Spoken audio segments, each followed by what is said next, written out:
Hey everyone, I'm Paul, and today I'll show you how to straighten the handlebars on your Chinese scooter. As you can see, the front wheel is straight, but these handlebars are off to the left.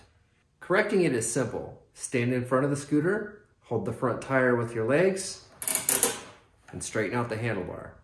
Well, there's a bit more to it than that.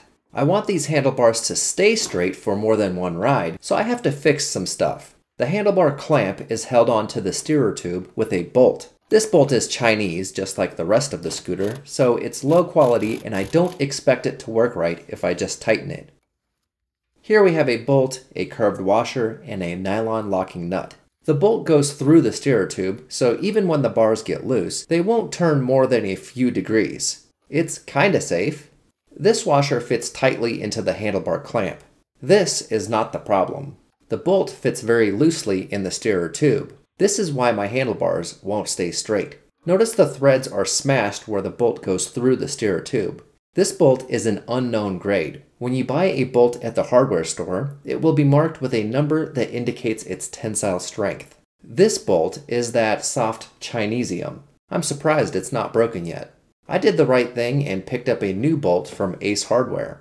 This is a metric grade 10.9 bolt. It's roughly equivalent to an English grade 8 bolt. It's made of high-strength steel and is rated at 150,000 psi tensile strength. Unmarked bolts are assumed to be 60,000 psi or less. I'm tightening the bolt only a little bit now, so I can still move the handlebars. Sit on the scooter to check if the handlebars are lined up with the front wheel, then hold the front wheel with your legs and adjust if needed. Okay, let's check again. And it's good. Now crank that bolt down very tight so the handlebars don't move. I fixed all the cracks in my front plastic fairing with some Gorilla Tape. It's ugly and cheap, but works great. Alright, I taped my scooter back together and that's great, but what's even better is I don't have to worry about my handlebars going all crazy on me. Thanks for watching and remember to check out my other scooter repair videos.